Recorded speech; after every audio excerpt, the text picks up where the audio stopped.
The classic jungle scene that we see in the movies is typically what comes to mind when you think about surviving in the tropics. If you ever imagined yourself having to survive in a post-crash scenario, it might look something like this. You're dressed in khaki, busy hacking out a trail through the dense undergrowth.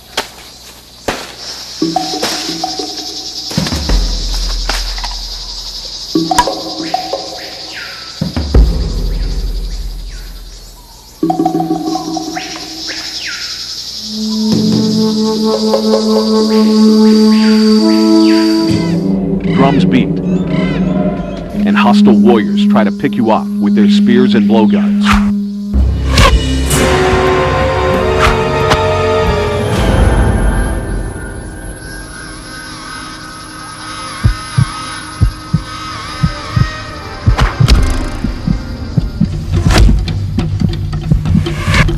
While such images make for great Academy Award adventures, the reality of this situation is not likely.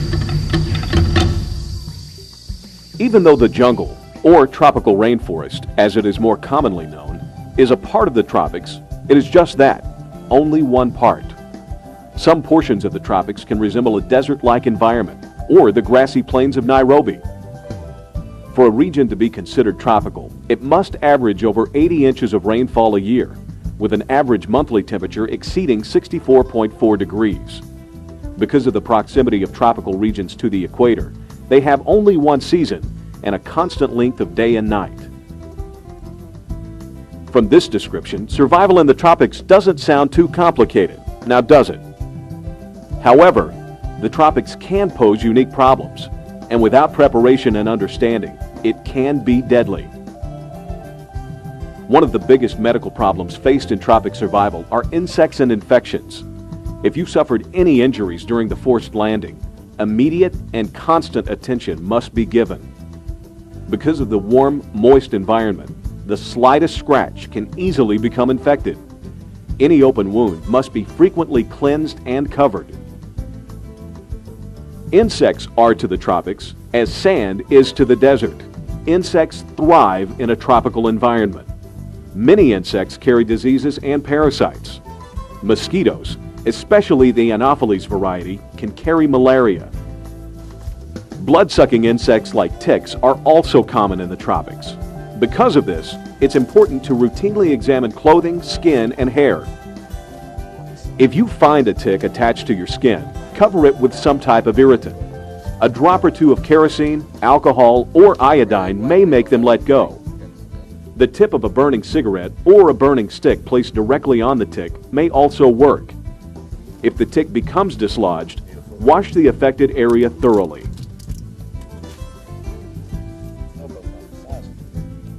Fleas are another wingless, blood-sucking pest that can be prevalent in the tropics. Keep pant legs tucked into socks. It's not uncommon for tropical fleas to burrow under your toenails to lay eggs. Tropical flies typically lay eggs in open wounds. All the more reason to keep any wound covered and sterilized.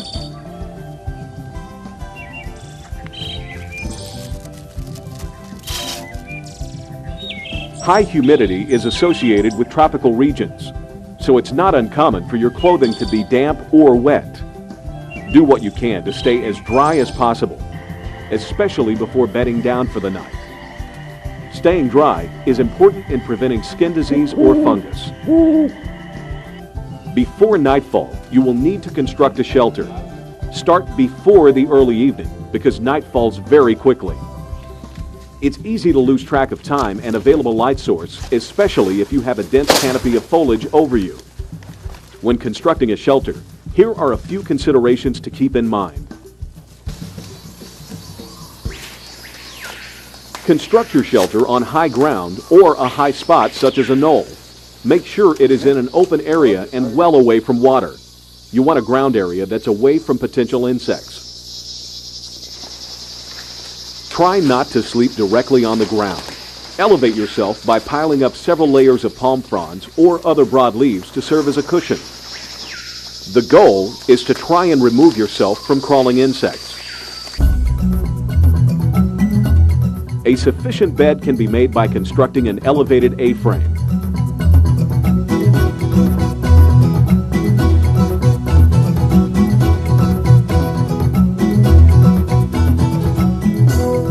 Doing this will keep your sleeping platform off the ground. A more comfortable shelter can be made by covering the top with 4 or 5 layers of long, spineless palm leaves. Pieces of bark or mats of grass will help waterproof the shelter. You may find that the simplest tasks when performed in tropical heat and humidity are hard to accomplish because your energy is drained. You will need an abundant amount of rest and sleep to recover. Remember to start your shelter construction well before dark. Constructing a fire in the tropics is the most desirable form of keeping warm. Fuel for a fire should be plentiful, though most of it may be damp. To find dry tinder, try the inner layers of bark.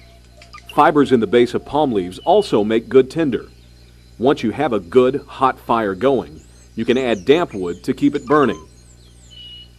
Creating a fire gives you heat and keeps you comfortable during the night, as well as protecting you from mosquitoes, flies, and other potentially curious animals. It is not necessary to create a roaring fire, as a small one will serve your purpose and is easier to maintain. Signaling for rescue in the tropics poses several challenges. Surface-to-air signals, such as reflectors and rescue codes, may be ineffective because of the thick jungle foliage overhead. This can also impede the use of flares and launchers. To be effective, signaling for rescue in the tropics needs to be performed out in an open area. This may require you to travel to get to a more desirable signaling area. Unless you know where you are and where you are going, don't risk travel too far away from your crash site.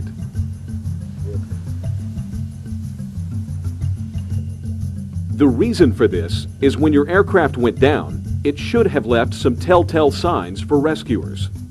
Also, the aircraft's emergency locator transmitter, or ELT, should be actively transmitting. This helps rescuers physically locate the area where the aircraft went down. This is why it is so important to stay near the wreckage, because this is the vicinity where rescuers are likely to search.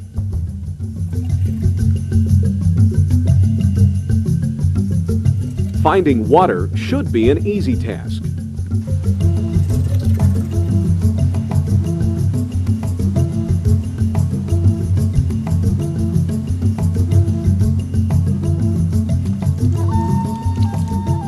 But be sure to purify all water from streams and surfaces before consumption.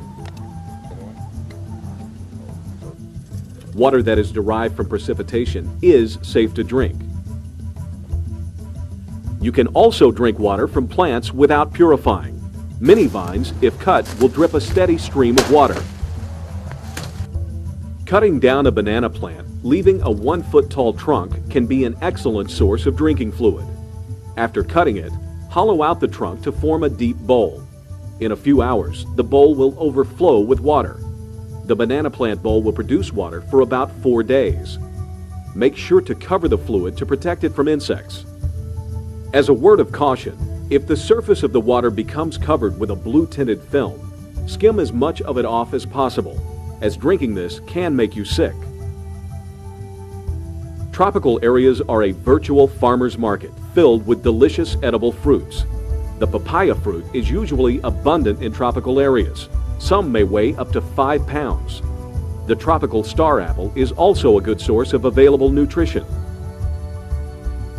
Wild pineapple is another fruit that typically can be found and eaten raw. However, you may want to consider cooking it, as raw pineapple may cause stomach discomfort. Roots and bulbs such as taro, cassava, and wild yams are abundant and nutritious. Coconuts are also a potential source of sustenance. The coconut's meat, milk, and flowers can be safely eaten.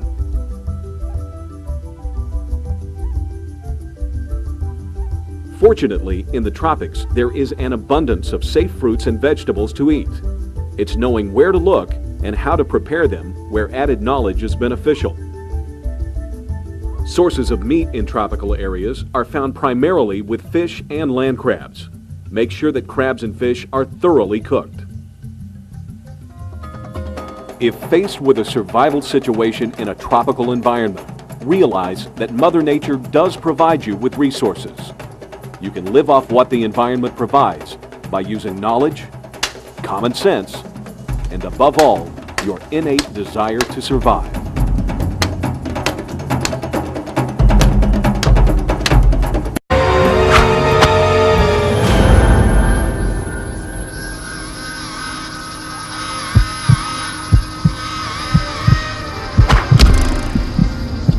Post-crash scenario, it might look something like this. You're dressed in khaki, busy hacking out a trail through the dense undergrowth.